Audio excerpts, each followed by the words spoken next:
ஏன் என்ன செய்யுது? புரிய மாட்டேங்கா பாடம்.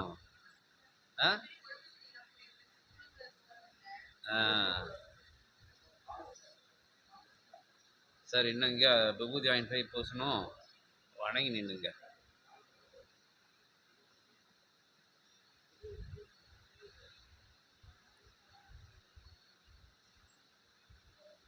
அருட்காஞ்சி நிலையில் அருள் பாலிக்கும்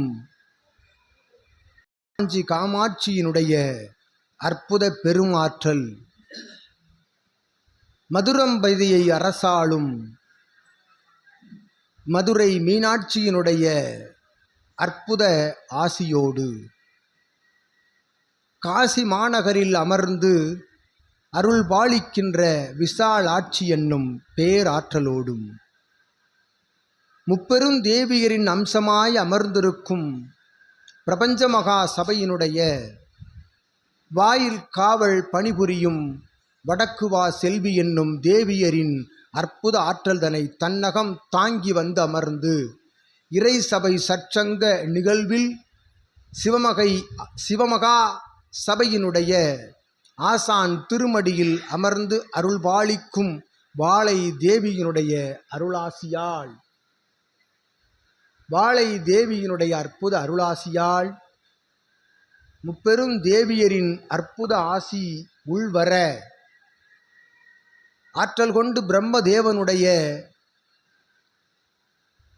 சமேதராக அமர்ந்திருக்கும் கலைவாணியினுடைய அற்புத ஆற்றல் மழலையோடு இணைந்து வர உள்ளிருந்து அவள் அருள் பாலிக்க இறை திருநேற்று சாம்பல் தனை பெற்று அற்புதமாய் நெற்றி நிறைய இட்டு தான் துயில் கொள்ளச் செல்கின்ற பொழுது, இரவு துயில் கொள்ளச் செல்கின்ற பொழுது நெற்றி நிறைய திருநீர் இட்டு ஆற்றலாக எழுந்திருக்கின்ற பொழுது நல்மன நிறைவோடு ஆற்றலாய் எழுந்திருந்து இகலோகத்தில் சரஸ்வதி கடாட்சம் நிறைந்து வளம் வர அருள்நிலையோடு உடல்நிலை, அருள்நிலையோடு உடல்நிலை நல்நிலையாய் கண்டு வளம் வர அகத்தியன் முப்பெரும் தேவியரின் வடிவில் நிற்கும் வாழை தேவியின் ஆற்றலாய் நல்ல ஆசி வழங்குகின்றது. அகத்தியன்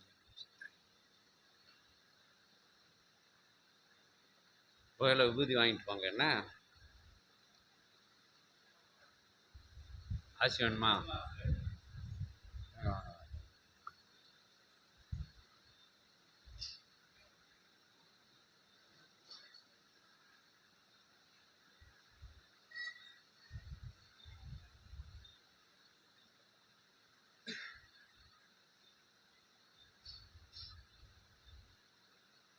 பிரபஞ்ச மகா சபையை இல்லமாய், தன் இல்லமதை பிரபஞ்ச மகா சபையாய் கொண்டிருக்கும் சீடர்கள் யாவருக்கும் இல் சபை கொடுத்த இச்சபையிலிருந்து அகத்தியன் யாம் நல்ல ஆசி வழங்கி பஞ்சபூத ஆற்றல் தவழும் அற்புத பிரபஞ்ச மகா சபையில் ஓர் நிலை அரசாளும் திருவானை காவல் என்னும் பெருமகா தலத்தில் எறும்பீசன் அமர்ந்து ஆற்றலாக வளம் வரும் அற்புத தடமதில்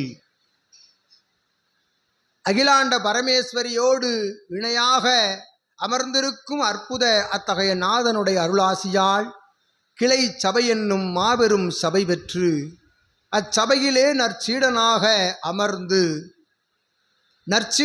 அமர்ந்து இறை மகா சபையில் பல்வேறு பூஜை புனஸ்கார நெய்வேத்திய தவ நிகழ்வுகளிலெல்லாம் ஒன்றாக தன் கைங்கரிய நிலையாற்றி தன் பிணி தீர அகத்தியனுக்கு சிரச அலங்காரம் புரிந்து ஆற்றலாய் அதனை கண்டு அகமகிழ்ந்து தன் இல்லாலோடு மழலையர்களோடு இல் சபையில் அகத்திய நாமம் தனை உலகோர் அறிய உச்சரிக்கும் நற்சீடனுக்கு அகத்தியன் யாம் நல்லாசி வழங்கி உரைக்கும் அகத்திய நாமத்திற்குள்ளிருக்கும் சூட்சமத்தினை உள்ளுக்குள் உணர்ந்து ஓர் நாமம் அது உரைக்கப்பட்டால் அது பிரபஞ்ச நாமம் என்னும் சூட்சமத்தினையும் நல்விதமாய் உணர்ந்து வளம் வரும் பிரபஞ்ச மகா சபையினுடைய முதன்மை சீடனுக்கு அகத்தியன் இல்லாளுக்கும் மழலையர்க்கும் அற்புத ஆசி பகிர்ந்து இன்று போல் எந்நாளும் பிரபஞ்ச மகா சபையினுடைய அற்புத அருளாற்றலோடு வளம் வர அகத்தியன் யாம் ஆசி வழங்கி இறையே இவன், இவனே சிவன், சிவன் என்றால் இறை, இறை என்றால் சிவசபை என்றுணரும் சீடனே வீழ்ந்து வணங்கும் நிலை பிரபஞ்ச மகா சபையிலே அற்புதமாக அவரவர்கள் கையாளும் நிலையாக அது இருந்த பொழுதும் நின்றபடி வணங்கி நிற்கும் அற்புத நிலை போல அது தென்பட்டாலும் தன் உள்ளுக்குள் சரணாகதி நிலை அடைகின்ற பொழுது அவன் பிரபஞ்ச மகாசபையில் வந்து அமர்ந்த பொழுதே நின்ற பொழுதே அவன் சாஷ்டாங்கமாக வீழ்ந்து விட்டான் என்னும் நிலைதனையும் அகத்தியன் உணர்த்தி அற்புதமாக நல்ல ஆசி வழங்கி வாழை சித்தனுடைய அருளாற்றல் கொண்ட தவநிலையில் மூலம் நல்ல ஆசியை அகத்தியன் யாம் வழங்குகின்றோம்.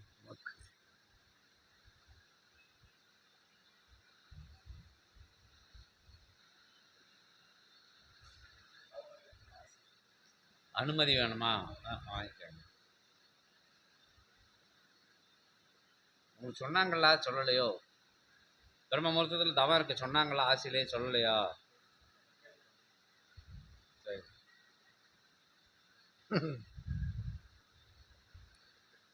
நற்சீடனாய் வளம் வர பிரபஞ்ச மகா சபையிலே நற்சீடனாய் வளம் வர அகத்தியன் யாம் நல்ல ஆசி வழங்கி ஆசி மட்டும் வழங்குவோம், அனுமதி வழங்க மாட்டோம். அகத்தியன் பிரம்ம முகூர்த்த வேளையில் தவம் இருப்பதற்கு அனுமதி எதற்கு? ஆசி இருந்தால் அற்புதமாக பிரம்ம முகூர்த்த வேலைதனிலே தவத்தில் அமர்வாய் நீ. ஆசி கிடைத்த பொழுது, ஆசி என்ற இரு சொல் வார்த்தை உமை வந்து அடைந்த பொழுதே அற்புதமாய் அத்துணைக்கும் அனுமதி வழங்கப்பட்டது. அகத்தியன் சபைதனில் பிரம்ம முகூர்த்த வேலைதனில் அகத்தியன் ஒரு விளையாட்டுக்கு உரைத்தோம், அனுமதி வழங்க மாட்டோம் என்று. ஆற்றலாய் அகத்தியன் விளையாடும் தலம் என்பதால் அகத்தியன் சிறிது விளையாட்டு வார்த்தைகளில் அற்புத பிரம்ம முகூர்த்த வேலைதனில் எழுந்திருந்து அங்கு ஆத்ம சுத்தி பெற்று நல் தவநிலை 1.25 நாளிகை தவநிலை மேற்கொண்டு சூரிய உதயத்திற்கு முன்பாக எழுந்து தவம் தொடங்குகின்ற பொழுது அகத்திய நாமத்தினை 3 முறை சபை நோக்கி நின்று உரைத்து தவம் நிறைவடைந்த பின்பாக அகத்திய நாமத்தினை 3 முறை சபை நோக்கி நின்று உரைத்து அற்புதமாய் பிரம்ம முகூர்த்த தவம் காண்கின்ற பொழுது உம்மிடமுள்ள சரீரத்தில் உள்ள அத்தகைய வினைகள் அனைத்தும் அகன்று, கர்ம வினைகள் அனைத்தும் படிப்படியாக அகன்று ஓர் மண்டல நாள் நிறை உருவதற்கு முன்பாக நீர் எடுத்த காரியம், நினைத்த காரியம், அடி ஆள் நிலை மனதில் கொண்டிருக்கும் அத்தகைய காரியம் நிறைவேற அகத்தியன் யாம் நல்ல ஆசி வழங்குகின்றோம். உமக்கு ஆசியும் வழங்கி அனுமதியும் வழங்கிவிட்டோம். உமக்கு ஓர் தூசு விரித்து அதன் மேல் அமர்ந்து தமக்கு முன்பாக ஓர் பஞ்சபாத்திரம் வைத்து அதில் நல்நீர் பிடித்து தவம் மேற்கொண்டு தவம் நிறைவடைந்த பின்பாக பஞ்சபாத்திரத்தினை தன் இல்ல பூஜை அறையில் வைத்து மறுநாள் அதனை கொண்டு தன் இல்லத்தின் திருவாயில் அதனை ஊற்றிவிட்டு அன்றைய நாள் புது நீர் பிடித்து தவம் இருக்க அகத்தியன் நல்லாசி வழங்குகின்றோம்.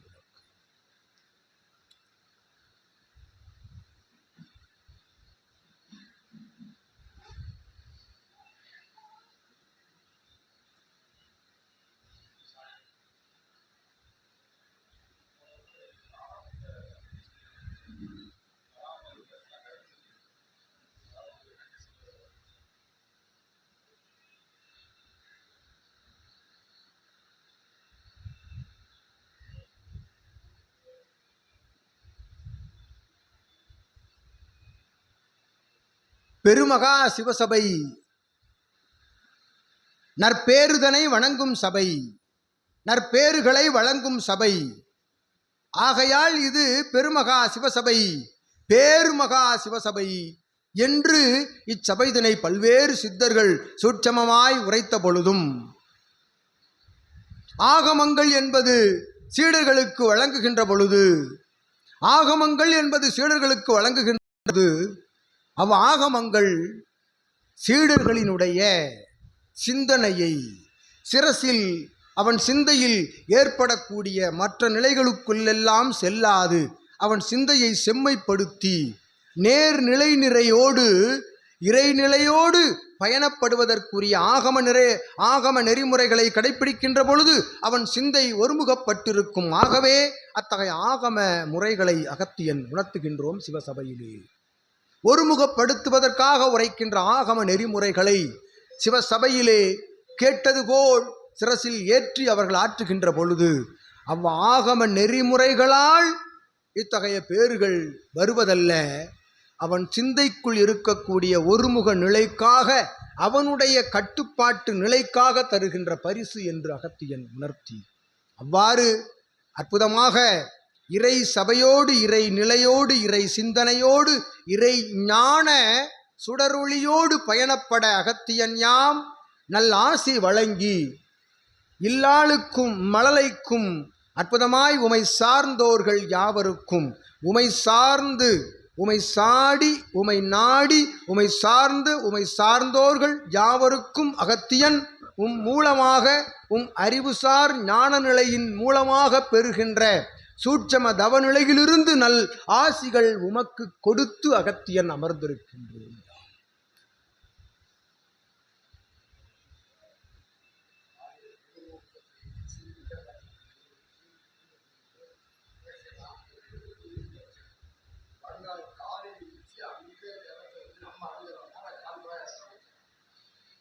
வாயிற்படியில் அத்தகைய தீர்த்தத்தினை தெளித்துவிட்டு மறுபடி தவம் இருக்கின்ற பொழுது புதிய நீர் பிடித்து தவமிருந்து அதனை இல்ல பூஜை அறையில் வைத்து மறுநாள் காலை அத்தீர்த்தத்தினை காலி செய்து நிரப்பி தவமிருக்க அகத்தியன்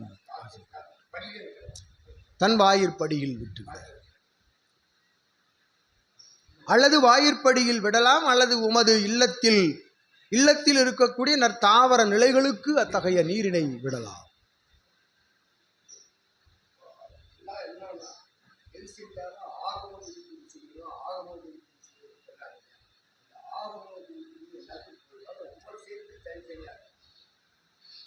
ஆகமம் என்பது ஒரு சொல், அது பல்வேறு நிலைகளில் பல்வேறு முறைகளாக அது பின்பற்றப்படுகின்றது. மூதாதையர்கள் செய்து வந்த அத்தகைய செயல்களை தொடர்ச்சியாக செய்வது ஆகம நெறிமுறையாகும். முன்னோர்கள் கடைப்பிடித்து வந்த நெறிமுறைகளை கடைப்பிடித்து வருவது, அவர்கள் காட்டிய நல்வழிகளை கடைப்பிடித்து வருவதே ஓர் சிறந்த ஆகம முறை. அதுவும் ஆகமத்திற்குள் செல்லும். அகத்திய சபையில் உரைக்கின்ற ஆகம நெறிமுறை என்பது நெறிமுறை தவறாது அவன் ஆகமத்தை நிறைவேற்றுகின்ற பொழுது அவனுடைய சிந்தையில் நெறிமுறை தவறாமல் இருக்கும் என்கின்ற காரணத்தால் உரைப்பதே ஆகமம் என்று அகத்தியன் உரைக்கின்றான். இம்மாதத்தில் புலால் உண்ணுவது கூடாது, அது உடலுக்கு தீங்கானது, விஞ்ஞான ரீதியாக உடலுக்கு தீங்கானது என்று சான்றோர் உரைத்தால் எவரும் செவிமடுக்க கேட்பதல்ல. ஆதலால் இத்திங்களில் இம்மாதமதில் பரந்தாமன் உலா வருகின்றார். பரந்தாமனுடைய அருளாற்றல் உலா வருகின்ற மாதம். ஒவ்வொரு நாளும் பரந்தாமனை நினைத்தால் உமக்கு மோட்சம் கிட்டும், உமக்கு பொருள் கிட்டும், உமக்கு இகலோகத்திலே அத்துணை பேர்களும் வந்தடையும் என்கின்ற அத்தகைய சொற்களால் அவர்கள் அவாவோடு புலால் உண்பதை நிறுத்திவிட்டு இம்மாதமதிலே பரந்தாமனை இறையை வணங்குகின்ற நிலைக்குள் செல்கின்றார்கள். ஆகவே அதற்காக உரைக்கப்பட்டது. ஆகமம் என்று மட்டும் உரைத்தால், இதனை செய் என்று மட்டும் உரைத்தால் அவர்கள் அதனை செய்யாது நழுவிவிடக்கூடிய, அதிலிருந்து விடுபடக்கூடிய செயல் நடைபெறும் என்பதற்காக ஆகமம் என்கின்ற ஓர் வார்த்தை இதனை பயன்படுத்துகின்றார்கள். இகலோகத்தில் சான்றோர்கள் ஆன்றோர்கள் எல்லாம் என்கின்ற அக்காரணத்தையும் அகத்தியன் சுட்டிக்காட்டி அவ்வாறு மெஞ்ஞானத்தோடு விஞ்ஞானத்தை போதிக்கின்ற பொழுது இறை சிந்தனை உள்ளவர்கள் அதனோடு பயணிக்கின்றார்கள் என்கின்ற தத்துவத்தினையும் அகத்தியன் உணர்த்தி அமர்ந்திருக்கின்றோம். நல்ல ஆசி உமக்கு வழங்கி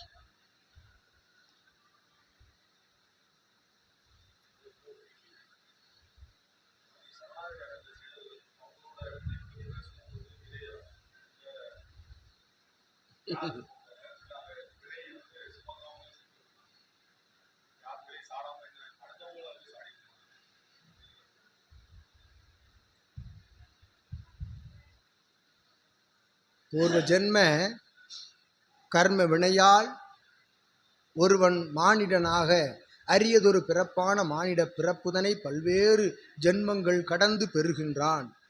அவ்வாறு பெறுகின்ற பொழுது கர்ம வினை என்பது அவனை தொடர்ந்து வந்து கொண்டேதான் இருக்கும், அவனுக்குள் தான் இருக்கும் கர்ம வினை.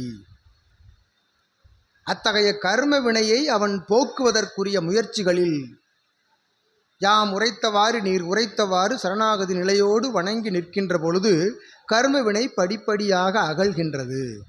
அவ்வாறு அகல்கின்ற பொழுது கர்ம வினை யாரிடத்தில் செல்லும், எவரும் அதனால் பாதிக்கப்படுவார்களா, அவ்வினை எங்கிருக்கின்றது, எங்கு சென்று அது தஞ்சமடைகின்றது என்கின்ற வினா, நல்வினா. அற்புதமான நல் ஆன்மீக ஞான நிலை பெறுவோர்கள் தொடுக்கின்ற வினா. இவ்வினாவினை அகத்தியன் யாம் வரவேற்று நல்ல ஆசியும் வழங்கி இறை சீடனாக இறையாக வணங்கி வாழ்த்தி அடிபணிவோடு சரணடைந்து சரணாகதியோடு இறையிடம் இறை சுமந்த குருவிடம் இறை சுமந்த குருவிடம் சரணாகதி அடைகின்ற பொழுது அவன் வினையை ஏற்றுக்கொள்பவன். அவன் வினையினை ஏற்றுக்கொள்பவன் என்றால் அவ்வினையினை சுமப்பவன் அல்ல. அவ்வினையினை ஏற்றுக்கொண்டு தான் ஏற்ற வினைதனை இவன் தவ சிவ அற்புத ஞான சித்த ஆற்றலின் மூலமாக இறையிடம் சமர்ப்பிக்கின்றான் அவ்வினைதனை. உமக்காக இறை குரு வேண்டி இறை குருவிற்காக இவன் வணங்கும் இறையாயிருக்கும் எம்போன்ற சித்தர்கள் சிவத்திடம் வேண்டி சிவத்திடம் அத்தகைய வினையினை சமர்ப்பிக்கின்ற பொழுது சிவம் அதனை நஞ்சை உட்கொண்டது போல், திருப்பார் கடல் கடைந்த பொழுது எழுந்த அத்தகைய நஞ்சை உட்கொண்டது போல் அவர் அவ்வினைதனை உட்கொண்டு அவர் பிரபஞ்சத்தோடு பிரபஞ்சமாக அத்தகைய வினைதனை கலந்து விடுகின்றார். சூட்சமம் இன்னும் சூட்சத்திற்குள் சென்றால் வினையை ஏற்பது அல்ல, பிரபஞ்சத்தோடு அவ்வினை கலந்து விடுகின்றது, வினை அகற்றப்பட்டு விடுகின்றது. அவ்வினைகள் அனைத்தும் களையப்பெற்ற பிறகு அவ்வினைகள் எத்தகைய வடிவம் கொண்டிருக்கும் என்றால், அது வினை கலந்தவன், வினையை களைந்தவன், வினை களையப்பட்டவனிடம் இருந்து சென்ற வினை சிவத்திடம் சென்று தஞ்சமடைந்து சிவத்திடம் இருந்து மறுபடி வருகின்ற பொழுது அது ஞான பிளம்பாக, ஞான வடிவமாக, அறிவு வடிவமாக, சித்த வடிவமாக, நல் சிவ வடிவமாக அவனை வந்து அடைகின்றது என்று அகத்தியன் உணர்த்துகின்றான். வினை வடிவம் மாற்றம் பெற்று அது நல்வினையாக அது மாற்றப்பட்டு பாவங்கள் களைந்து அது அவன் சுபாவம் நல் சுபாவமாக மாறி இருக்கின்ற பொழுது இவ்வினை அவனை வந்து அருளாக சாடுகின்றது என்று அகத்தியன்.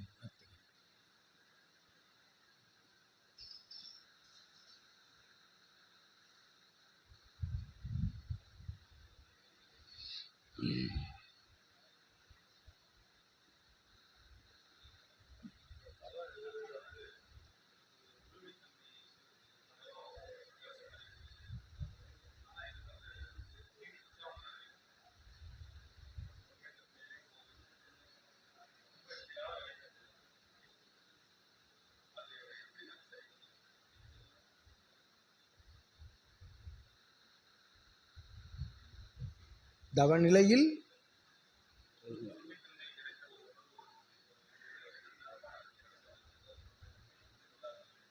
எப்போ 2 இன்னைக்கு தவத்திலையா?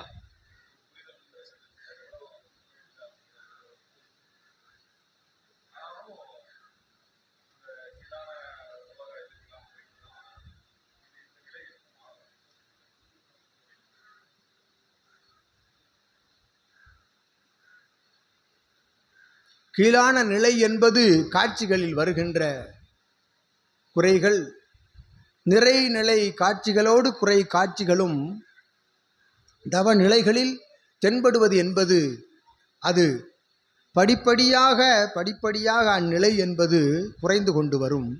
தவநிலை என்பது ஒரு சிறு நாளிகை பொழுது தவமிருந்து தன்னை சுத்திப்படுத்தி பின் எழுந்து இகலோக வாழ்வுதனில் நடைபோடுகின்ற பொழுது முழுமையாக ஒருவன் இறைவனை உணர்ந்து இறை சபையோடு தொடர்பில் இருக்கின்ற பொழுது அவன் தவத்தில் அமர்கின்ற பொழுது மட்டும் அவன் தவம் இயற்றவில்லை.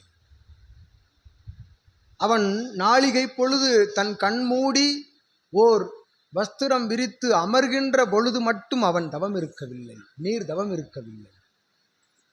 உண்மை நிலையில் இறையை சுமக்கின்றவன், இறையை என்றால் இறை சபையில் இருக்கும் குருவினை சுமந்து இறை தன்மையினை தன்னோடு தக்க வைத்து கொண்டிருக்கின்றவன் செய்கின்ற ஒவ்வொரு செயலும் அது தவத்திற்குள் சென்று ஆற்றுகின்ற செயலாகவே அது மாறும்.